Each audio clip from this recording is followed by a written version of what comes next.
Hey guys, again. So I think it's getting recorded. So let's start with the thing. I can figure out how the file is later. So the the topic for today is very interesting, and I would like to give the people know the 5 to 10 minute gap for people to fill in, and after which we will get into the actual details of what we are going to discuss today. I will wait till that time.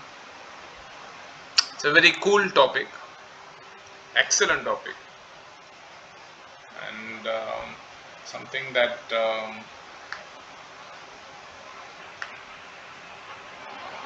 it's a cool topic.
Alright, let's start with the class.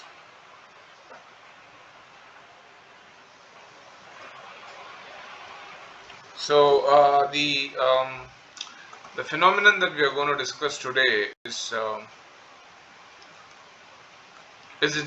starts with the journey of a bubble, which most of you should have looked at in the previous video. And I'm being sarcastic, but yeah, if you look up at the previous video, you will understand that how the our presentation started with the journey of a bubble, and how oxygen gets ultimately transferred. We looked at gas to liquid interfacial transfer and whatnot. For people who are interested to understand how this happens, please go and look at my presentation for the last week. So we are going to start the presentation of the last week, like this week also, how we started it the last week, the journey of a bubble. I'm not going to go into the details. So basically what we found out that the bubble has to traverse from the bubbles, oxygen has to traverse from the bubble's interior, which is 78% nitrogen, 21% oxygen, and it needs to travel from the interior to the periphery of the bubble due to a concentration gradient, and from the periphery of the bubble into the stagnant liquid film, and from the stagnant liquid film into the bulk liquid, and from the bulk liquid into the stagnant relatively stagnant liquid film around a cell, and then from that into the cell. So this is how oxygen transfer occurs. Now we also found out that point number 3 of this phenomenon, the transfer of oxygen from the periphery of the gas bubble into the relatively stationary liquid layer that surrounds the bubble, is the key resistance to this whole process and the rate limiting factor. And the reasons for why this is the case was discussed in ample detail in the previous class, and I'm not going to go into that. So which of this step is rate limiting? We answered the question last time itself with the diffusion through the relative stagnant film surrounding the bubble. So see, what you should understand here is that there are two stationary bubbles. Last time I think I did not tell you that there are two relatively stationary liquid films, right? One around the gas film and the one around the cell, assuming that the cells are dispersed and they are not clumped. Now both are relatively stationary, so there should be resistance here also in terms of the mass transfer limitations. However, if you think about this from here, which is the bulk liquid, into this into and through this stationary liquid film, it's a liquid transfer, mass transfer. However, here it is a gas liquid mass transfer, and people who are peaked by this point, that there is a liquid mass transfer and there is a gas liquid mass transfer, and the differences thereof with respect to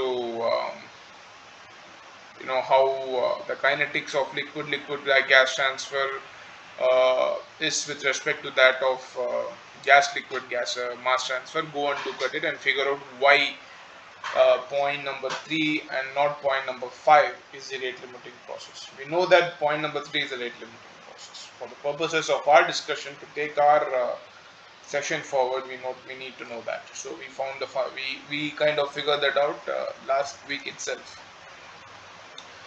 Now I have another question. So can this limitation be done away with? Can we do something, make the bubble big, make the bubble small, or increase the sparsity, or increase the decrease the size of the bubble, etc., etc. We can do all that. We talked about that extensively last time. In addition to this, can we dispose in other words, can we dispose of this problem altogether? Is it possible for us to do it?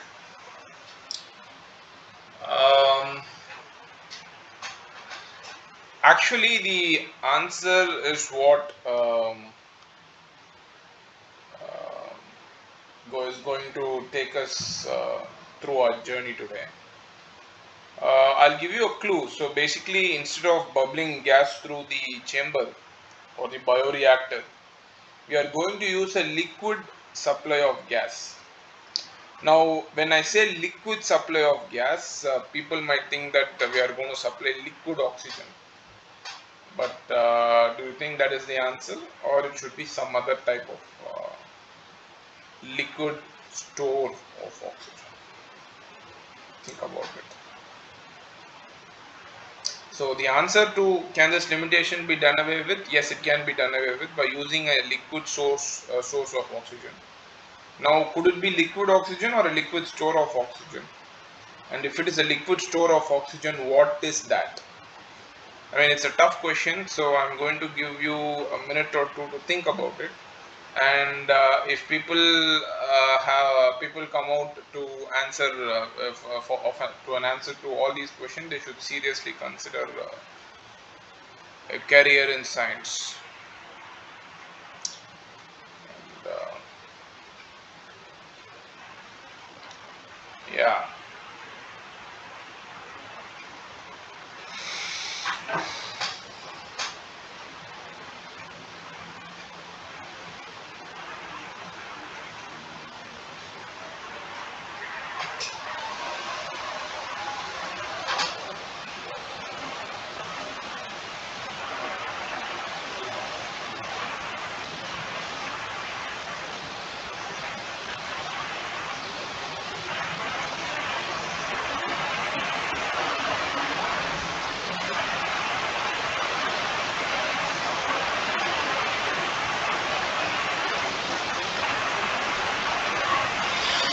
By the time, let me go and check whether anybody has arrived. Nope.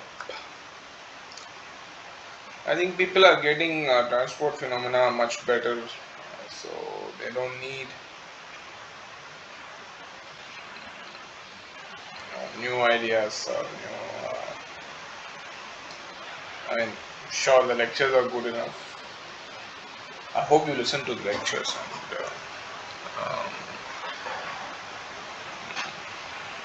be diligent in doing that,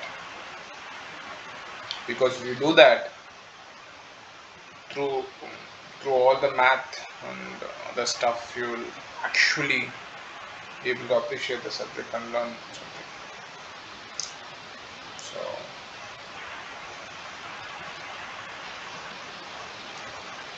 So have someone figured out? Yeah, it's liquid phase oxygen supply. I told you that itself before. And, yeah, so basically it cannot be liquid oxygen, right? Because liquid oxygen, if you want to liquefy oxygen, what is the oxygen liquefaction temperature? I'm not sure, but it's definitely going to be minus something, right? Let's see.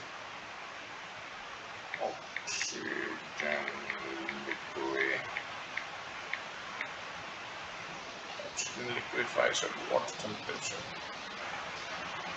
Minus 181 degrees Celsius. So basically, let's say that you go all the way and take the trouble of liquefying oxygen, for separating oxygen and nitrogen. I think it's the Haber's process. Sorry, I think it's a very famous process. Something comes to my mind, but that's fine. That's not relevant. But whoever goes into the trouble of liquefying oxygen and bringing an oxygen cylinder and trying to open a wall to see some liquid going in, it's not going to happen, right? Why? I mean, common sense dictates that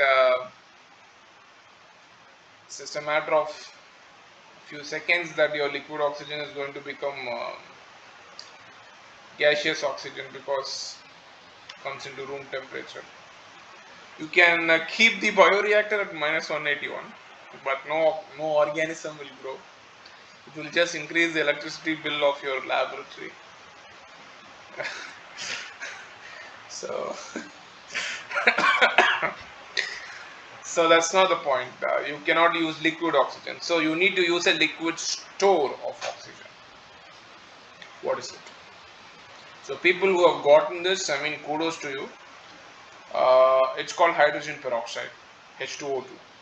Now, what what most people, I mean, with a biology background knows, some form of advanced biology background, like undergraduate at least. Undergraduate is not advanced. Some form of intermediate biological background, undergraduate stuff. People should know that catalase is an enzyme that converts hydrogen peroxide into hydrogen and water, disproportionates hydrogen peroxide from hydrogen and water. So, so think about it, right? Like that's a reactor. What you are going to do is you are going to slowly add uh,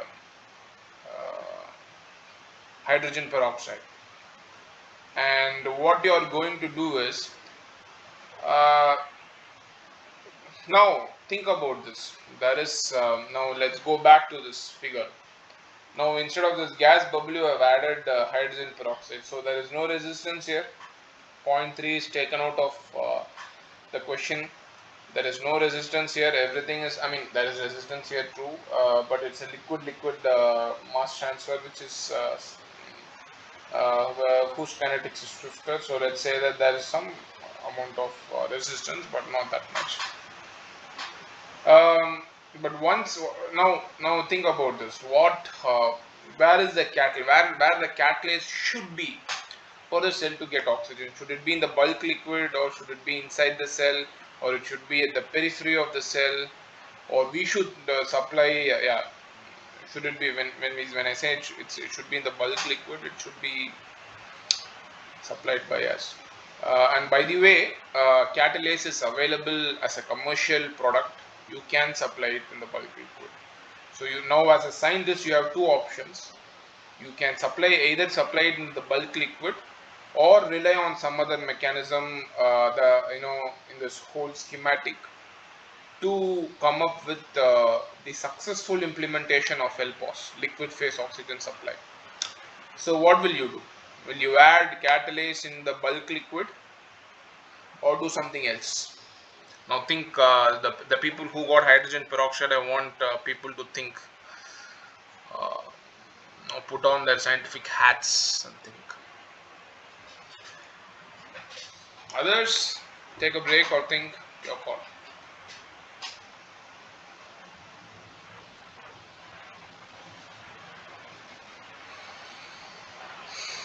So I'm going to call the people who think as the people who are on their feet. So I'm just going to give you a minute here.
Yeah, a minute is over. So you should not add bulk liquid. Hydrogen peroxide, catalase in the bulk liquid, right? Because it defeats the purpose.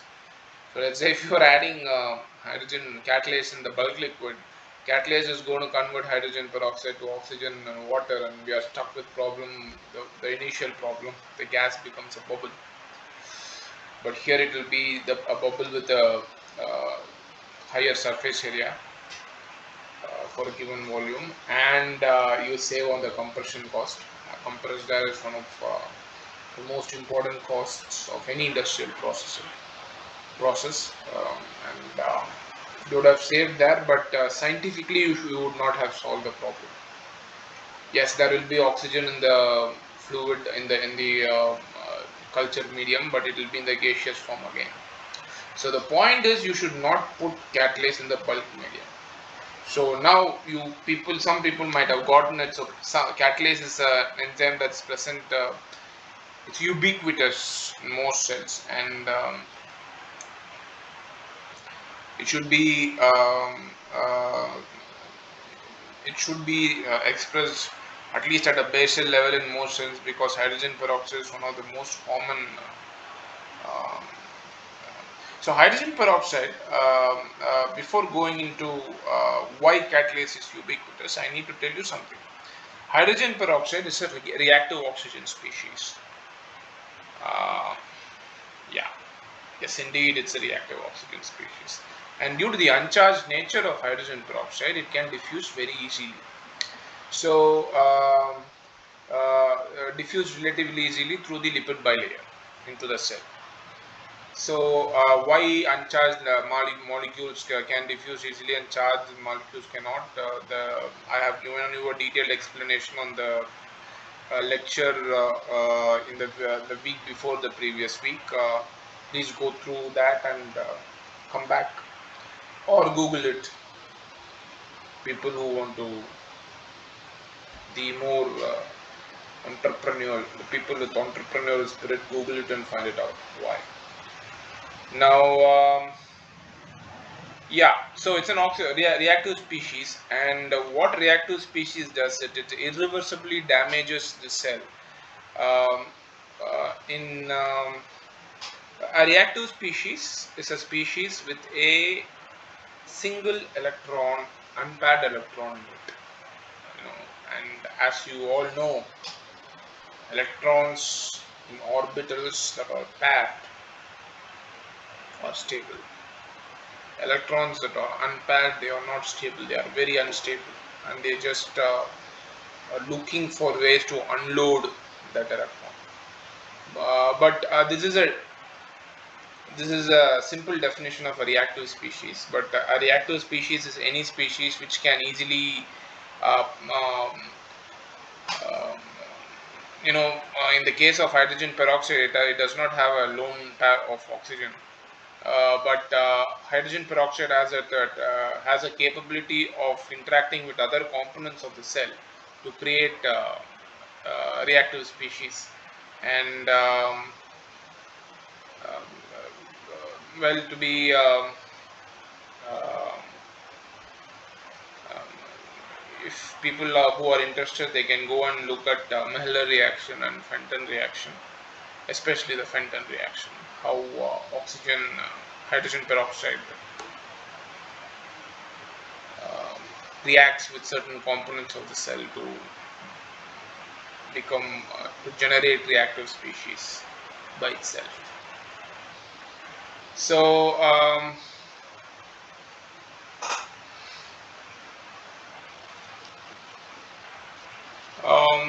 so that's about hydrogen peroxide as a reactive species. Now let's turn to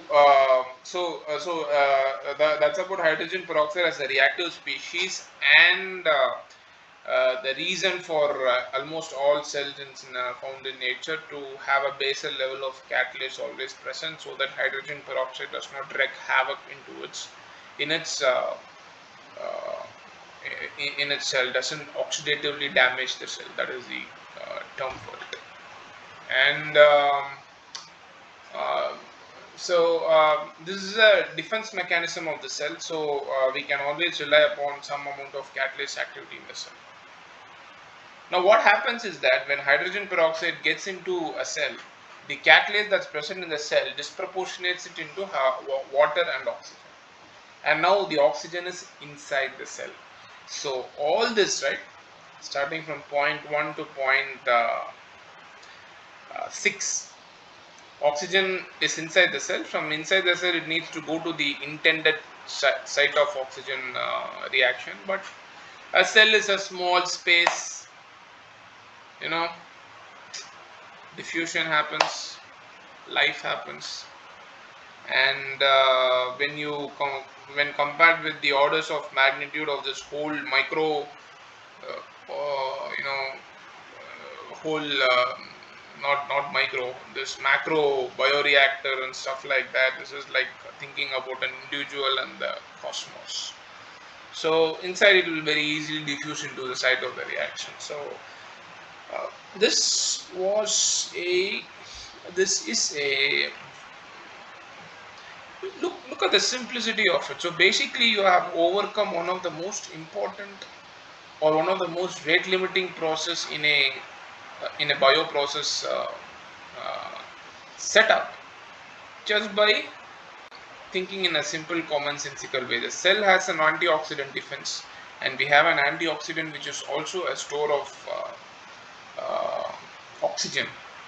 Sorry, a cell has an antioxidant defense. We have an oxidant. Yeah, we have an oxidant which is also a store of oxygen.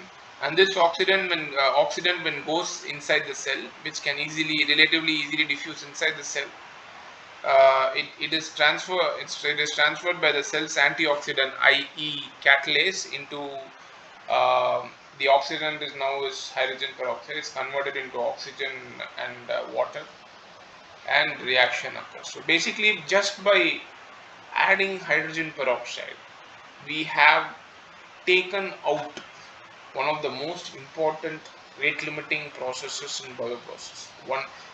In bioprocess, right, when we don't think much about it when we mix our sugar in our tea cups or coffee cups, but mixing is one of the most important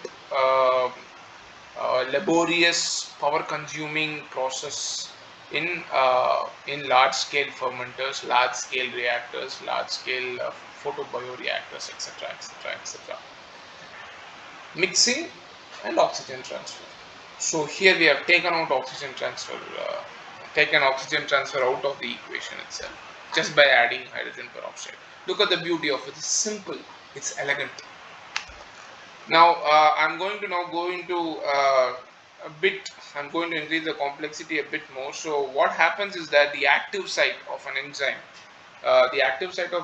is a place where the reaction that is intended of the enzyme occurs. And how does it occur is that I have given you the source of this mechanism that I'm going to describe to you here. People who are interested, please go through it. So they have done a in silico analysis of how this happens. Now, what happens is that the catalase becomes a structure in which this ferrous that you see, Fe, is a part of a heme atom, and heme moiety. Heme is a huge it's a network of molecules, and at the center of it sits heme. Now this heme becomes a high valent heme, and this is called as a compound. It is called as compound 1. And what happens is that leave the compound 1 jargon. So people who want to understand what compound 1 is, go through the paper. So what happens is that's a high valent heme. High valent heme is that people you guys should have come across, Fe2 plus, Fe3 plus. There could be Fe4 plus also. So when these high valent hemes are present, what happens is that this hydrogen peroxide is thought to give we know that hydrogen peroxide at a macro level proceeds through this disproportionation reaction by a sequence of one electron transfers. But how this one electron transfer happened is what these people have tried to explain. And you know um, uh, one way this can happen is that the hydrogen here is abstracted by this oxygen molecule, and now if you see, this is a high valent this is a positive um, this is a center of positive charge, and oxygen is electronegative. So it attracts the higher oxygen, which is uh, so okay, fine. Let's leave these electropositive, electronegative things. I mean, these are oversimplifications. I don't want to do that. People who want to understand serious mechanistic studies, you understand it yourself. What happens is that hydrogen gets what could happen. The authors have said is that oxygen here is the oxygen of this heme moiety is abstracts a hydrogen from this hydrogen peroxide. The other hydrogen is basically taken by a histidine residue. This is the side chain of the histidine residue, and now oxygen is released, O2 is released. Now here we have OH. So people who want to understand the mechanistic insights, the double bond has now become a single bond. Think about it. Now now this histidine, the hydrogen bond, the hydrogen bonded histidine here interacts with this OH here. Again, people who want to understand mechanistic insights, please take a note of the positive sign here. And once this hydrogen is given to this, it's not a hydrogen, it's a proton. Once this proton is given to this OH, that's bound to the bound to the heme, it becomes water, and it gets out, basically bringing back the um, catalyst to its resting state, the non-high valence state. Now uh, that is one thing, and second thing is that the second mechanism that has been proposed is that the histidine does not get involved at all. First, there is a hydrogen transfer, then after that there is another you know um, hydrogen transfer. So basically, when you say when hydrogen gets transferred along with a single electron, it's called as a hydride transfer. So so when a hydride transfer occurs here without this hydrogen going here, this becomes a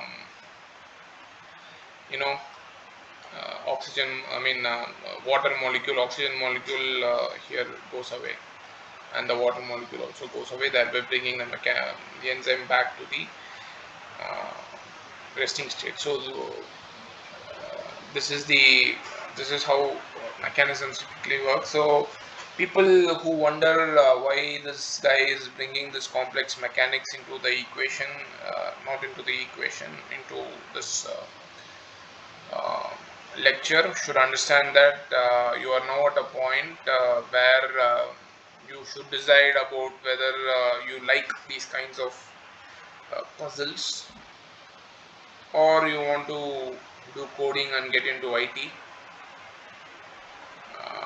So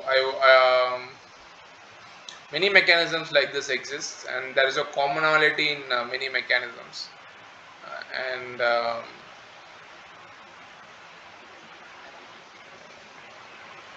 one commonality that I can think about is that many proteins where there is ATP involved. One of our previous lectures, we know that ATP. From one of our previous lectures, we know that ATP is one of the it's the energy currency of the cell. Along with NADPH, they drive the cell, NADH slash NADPH. So, whenever there is an ATP involved in a reaction, that protein will have something called as a Rossmann fold, and this Rossmann fold will always be near the active site. And in an enzyme, in an active site, basically it's an orientation of molecules in the vicinity of where the reaction is going to occur. So say for example, let's assume that this reaction, this catalase reaction goes through this pathway. Now this histidine has to be a few the distance between the for this mechanism to be viable, to be feasible, this histidine has to be at the site of interaction between hydrogen peroxide and the high valent ferrous ferrous heme prosthetic group. We can say moiety, we can say prosthetic group, we can say ligand, etc., etc., etc., within the protein. So this is buried within the protein. Now, if this histidine is not near the protein, near the active site, not near the protein, so near the active site, it is not at the site of action. This hydrogen peroxide by diffusion has come to this place. But if this is not here, this reaction will not occur, right? And if this histidine residue or the side chain of the histidine residue is many angstroms away, and only once in a blue moon comes to this position, the kinetics of the reaction will slow down drastically, correct? So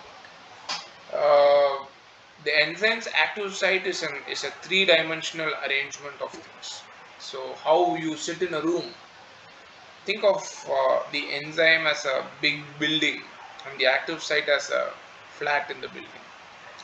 So the building might look square, rectangular shape, square shape if it's an independent house or whatever, but each of the room is structured. So in fact, an active site can be described as a room, one room inside a big building. And in a room everything is ordered, assuming it's not a bachelor's room. So it's all kidding aside, in the room everything is relatively ordered. There's a cupboard here, there's a chair there, there's a fan here, there's a mirror there, etc., etc. Similarly, in a protein there is an active site where there is a histidine ligand here, an aspartate ligand there, a lysine ligand here, a cystinyl ligand there, so that many of the reaction that makes life possible occur. So I wanted people who are seriously interested in science to give you a taste of how these things happen, how protein kinetics happens. Sorry, kinetics happens. Protein reactions happens. So people who don't appreciate science and want to do, I mean, so as usual, always your wish. People who are not seriously into science and want to sit in placement, learn some coding and get into our IT industry are welcome to do so. But people who are interested in serious science, uh, these are the puzzles that needs to be solved. There are many mechanisms which we have absolutely no clue of. We don't even know many reactions that exists in an organism that makes life works. And that makes life work. So if this is interesting to you, you should pursue science. Now the building that I was talking about is this. So this is what we say as a ribbon diagram of a protein. This catalase is made up of 4 subunits and the active site is here. So think about this, right? So basically these are all the structural configuration of protein. This is the three-dimensional structural configuration of the protein, and the active site is a small room inside this building of protein. So this whole three-dimensional structure of the protein gives the structural integrity of the active site for this reaction to occur in a kinetically feasible way at a rate that is consistent with the kinetics of life. We are talking about catalase here, but this is applicable to all enzymes that we know. So I just wanted to show you this. So basically, there are many types of hemes present in this. I do not remember the organism's name from which this representation is there.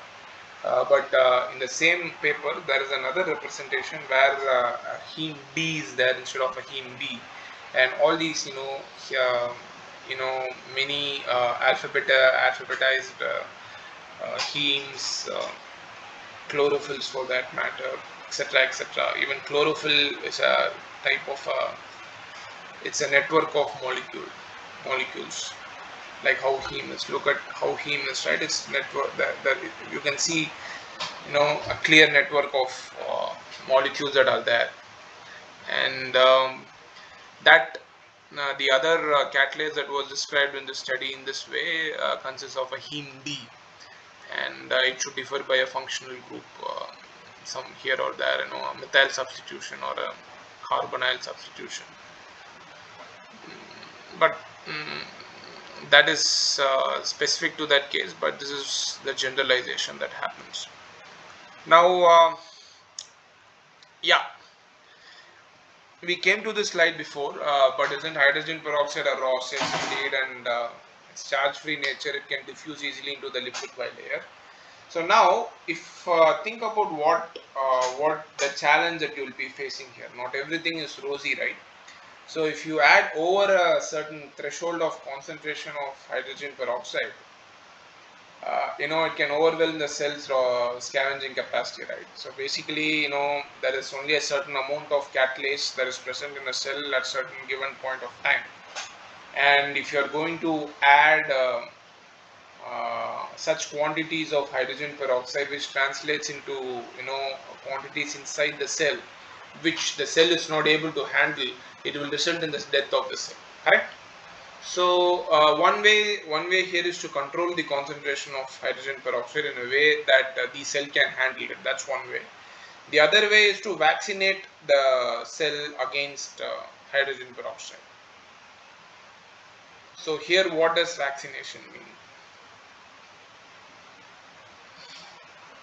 Again, I'm going to give you a minute or two. Think about it. Minute.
All right. So vaccination means exactly what it implies. So you basically take in biological vaccination, you take the attenuated strain of a virus and put it inside your cell so that the cell finds antibodies. Sorry, the not the cell, the human body has a store of antibodies for the next infection. Here, what we do is we either genetically modify the strain to have a higher level of catalase activity. That's one type of vaccination.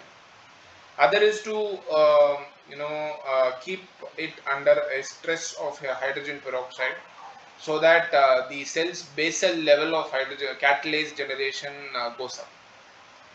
So the group that pioneered this LPOS as a strategy, uh, who happens the head of who happens to be uh, um, the professor who is taking this transport phenomena, Dr. J.K. Suresh Kumar. So this vaccination that they did, this term vaccination was in fact coined by a student of his, and they vaccinated it. How they people who are interested further as to how they vaccinated it. What did they do? Oh my god, how beautiful this is, how commonsensical this is. Just adding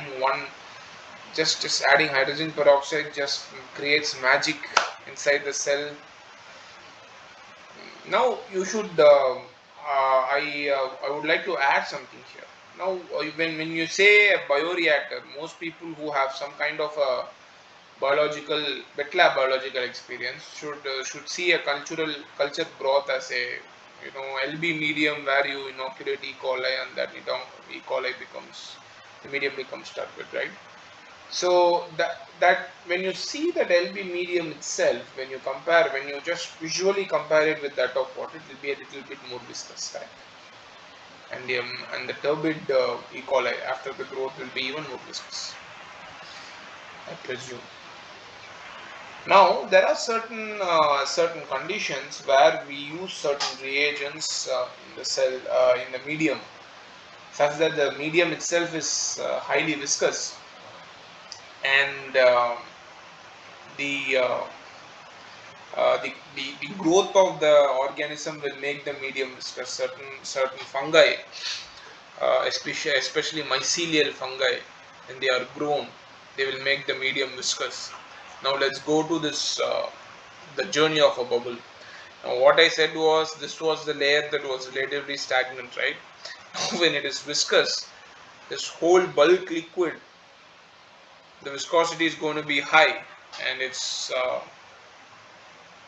going to create a lot of resistance for free flow of oxygen. Even 0.4 becomes a limiting factor.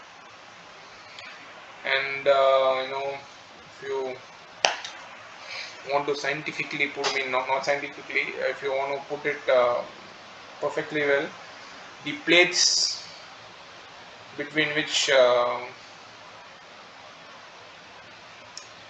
the plates of fluid that are flowing, right, in a viscous medium offer much more resistance to oxygen or even hydrogen peroxide for that matter in the bulk liquid. So here we can't do much, right? I mean, viscosity is viscosity, we cannot change it. We can play around with temperature and stuff like that, but the window is very less, right, for biological operations.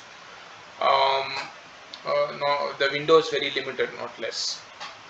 Now here, when you use the gas strategy, gas for sparging strategy for viscous medium, the costs are going to be very high and in some cases prohibitive. Here LPOS will help you, uh, even though there is resistance in the bulk layer, it's not as resistant as 0.3, and it will help you. It has been shown to help. And people who want to understand more about this, I would suggest you go look at the video that is present in the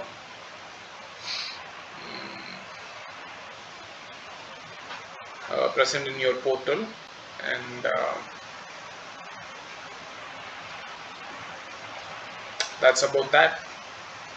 So we'll be waiting for another few minutes to see if there are any people who suddenly spring up and ask for questions, or else we are going to close for the day. And I'm going to leave the final part of this class with the parting shot, which is this. See, complexity is required in science, correct? So when you look at all this, when how scientists arrive at confirming the mechanisms of a reaction, of a chemical reaction, let alone a reaction that happens inside the active site of a protein. There are many things involved. There is EPR studies, NMR studies, mm, trapping studies, where these mechanistic these intermediates, right? This many of these intermediates have fleeting lifetimes. So what scientists do is they will just add certain chemicals which will go react with this intermediate, thereby trapping them at that point. It's called, these are trapping experiments, and we gain insights, mechanistic insights from that. So see, there has to be complexity for in science. Complexity in science at some point of time becomes a need, but however it is not needed in all cases. Now contrast this with LPOS. You see how commonsensical it was, right? Cell has catalase, you add hydrogen peroxide. If it go hydrogen, hydrogen peroxide diffuses easily inside. Catalase converts it into oxygen, which can be used by the cells. So not everything in the point that I am trying to make here is that not everything in science is complex, and it is very, very important for serious scientists to understand where complexity has to be used and where common sense has to be used. See, complexity is just as a complex picture like this, or a complex process is a set of simple processes. Please always understand that. Always break down a complex problem into a set of simple things. Just don't make a thing, don't do the reverse. Don't take a simple thing and make it complex, which happens many times in mathematics. Mathematics, especially calculus, like English and Tamil and all the subjects, all the languages, it's also a language. You're trying to tell something, right? You're trying to convey something to the person who's looking at those equations. So always try to simplify uh, things, simplify your your interpretation of things and put it in the most simple way. Always break down uh, complex problems into a set of simple problems and solve each of it independently or sometimes concurrently and arrive at the solution. Don't take a simple process and just to make yourself look nice. Don't add a set of complex differential equations in it and make it a big thing to get a paper in a journal to finish your PhD. And never ever